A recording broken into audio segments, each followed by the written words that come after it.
Here's something that I just realized.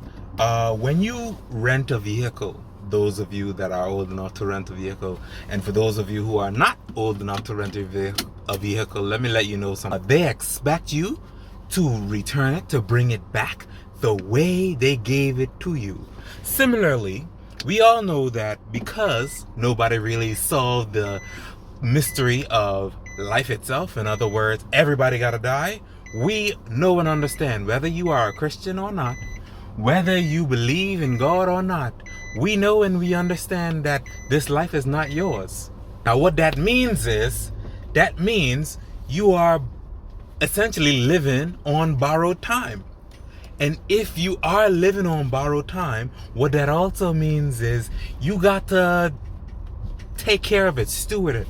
Yes, this is your life. Yes, this is something that you possess, something that you own, something that you have, but it's only temporarily.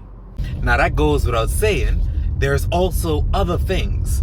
Sometimes even another person. A lot of people want to have, couple goals and certain types of experiences with relationships, whether they just have a partner or a girlfriend or a boyfriend or even a spouse. Just like what I said with the actual borrowed time for life, you also basically borrowing all of your other possessions. What do I mean by borrowing your other possessions? I'm glad you asked that question that you asked. What I mean is, you don't really own anything. You can say you own it, but you don't own it. And what that means is, ultimately, you're going to have to treat it as if you're going to give it back one day. In other words, whether you have a spouse, a husband, or a wife, or a girlfriend, or a boyfriend, or even a child, whoever it is that you're dealing with, understand that it's not yours forever. It ain't for you to keep. So you gotta treat it with respect, dignity, all that good stuff. And you also have to die to yourself, because sometimes if you only look out for yourself, you will ultimately hurt the other person. And in marriage, that means dying to yourself.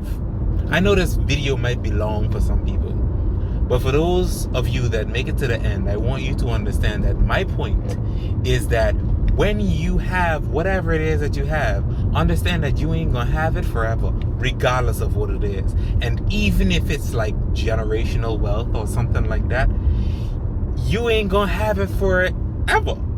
You're going to hopefully leave it for your children and your children's children and so on, because you can be dead and gone in the next 100 years. If you treat whatever it is that you have as if it's going to be given to someone else, or you ain't gonna have it forever, you will treat it better.